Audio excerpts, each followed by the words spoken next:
राजनीतिक पत्रकार हैं। अग्निहोत्री जी, बहुत धन्यवाद हमें समय देने के लिए।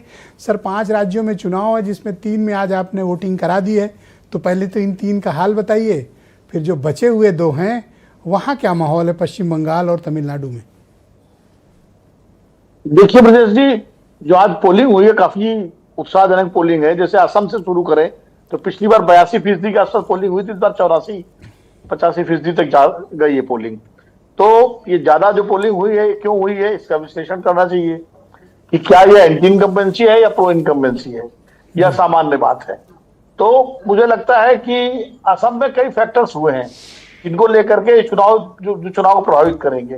पहला फैक्टर ये है कि जिस तरह जो परिसीमन जो वहां हुआ सीटों का, तो जो पहले करीब 35 सीटें जो मुस्लिम बाहुल्य थी वो घट करके इस बार 22 या 23 रह गई, उसका क्या असर पड़ेगा।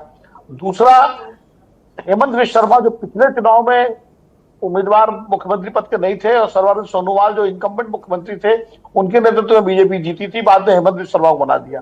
पूरा टाइम हेमंत विश्व शर्मा ने जिस तरह पूरे 5 साल में जो सबसे ज्यादा विवादों को दिया और हिंदुत्व की राजनीति को उन्होंने, बीजेपी की जो हिंदुत्व की राजनीति है, पोलराइजेशन की जो पॉलिटिक्स है, उसको उन्होंने बहुत खुल करके बढ़ाया।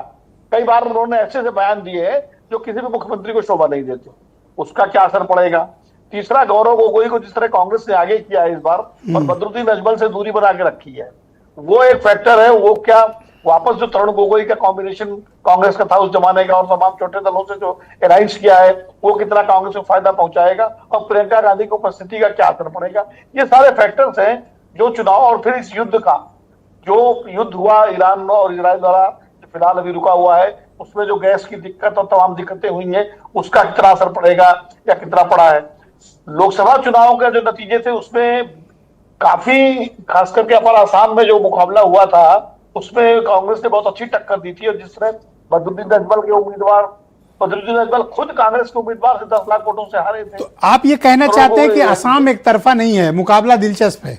मुझे, हाँ, नहीं, बीजेपी तो बहुत मुतमईन है और बीजेपी को लग रहा है कि ये आसाम उसके लिए बड़ी आसानी से निकल जाएगा, लेकिन मुझे लगता है कई जगहों पर अच्छी टक्कर हो रही है। और अगर बंगाल में क्या चल रहा है सर? बड़ा मसला है वहां पे सर। कहां पर? बंगाल में। देखिए, बंगाल में तो अभी पोलिंग होने दीजिए। अभी तो बंगाल में 27 लाख तो वोट होगा ही, फैसला नहीं हुआ है कि वोट डाल पाएंगे नहीं डाल पाएंगे। और कायदे से तो जो जनप्रतिनिधित्व कानून 1950 का है, उसकी जो धारा 21(3) है, उसके मुताबिक अगर नॉमिनेशन के आखिरी दिन तक मतदाता सूची पूरी ना हो पाए तो पुरानी सूची से चुनाव कराना चाहिए।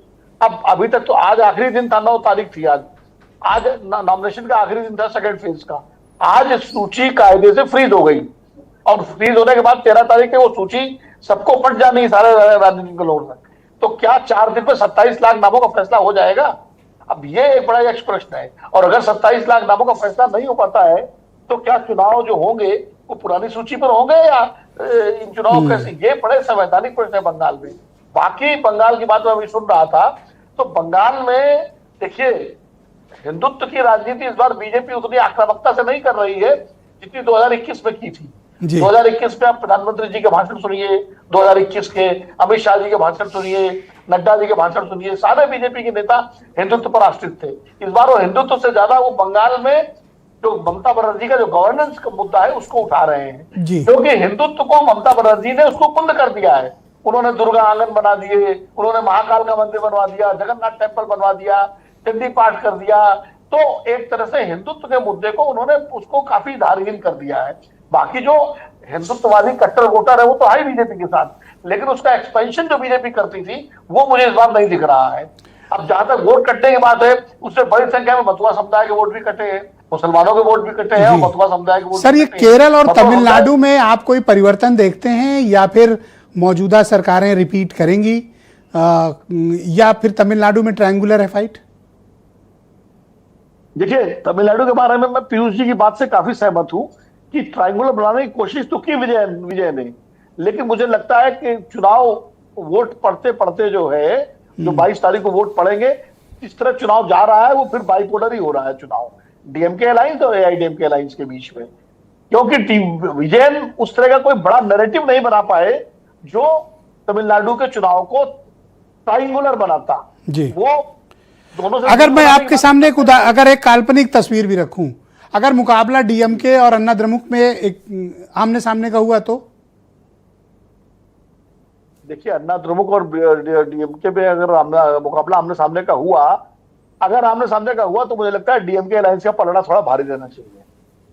तो दूसरा सर ये बताइए कि ये वामपंथ का अंतिम किला जो बचा हुआ है केरलम, जी बचेगा जी। या ढहेगा?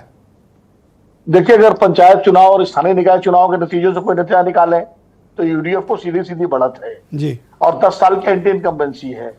अब वहां एक फैक्टर और है ब्रजेश जी, भारतीय जनता पार्टी पूरा जोर लगा रही है और भारतीय जनता पार्टी वहां जो सोशल इक्वेशन है उसको समझिए। जो वहां का हिंदू, वहां 3 सामाजिक विभाजन है, हिंदू, मुस्लिम और ईसाई। मुसलमानों का और ईसाइयों का बहुसंख्यक समर्थन कांग्रेस को मिलता है और हिंदुओं का बहुसंख्यक समर्थन लेफ्ट को मिलता रहा है। और इस बार बीजेपी जो इनरोड कर रही है, तो बीजेपी क्रिश्चियंस को भी आउटरीच कर रही है और हिंदुओं के, तो उसका हिंदुत्व का एजेंडा ही है। तो बीजेपी कितना वोट लेफ्ट का काट सकती है जो हिंदू वोटर है, अगर ज्यादा वोट काट लिया तो यूडीएफ का रास्ता आसान हो जाएगा, और अगर ईसाइयों में डेंट किया तो यूडीएफ के लिए थोड़ी मुश्किल होगी। तो बीजेपी एक वहां वोट काटने वाली पार्टी के रूप में सामने आई है। बहुत शुक्रिया सर, कृपया सर हमारे साथ बने रहिएगा। मैं इस चर्चा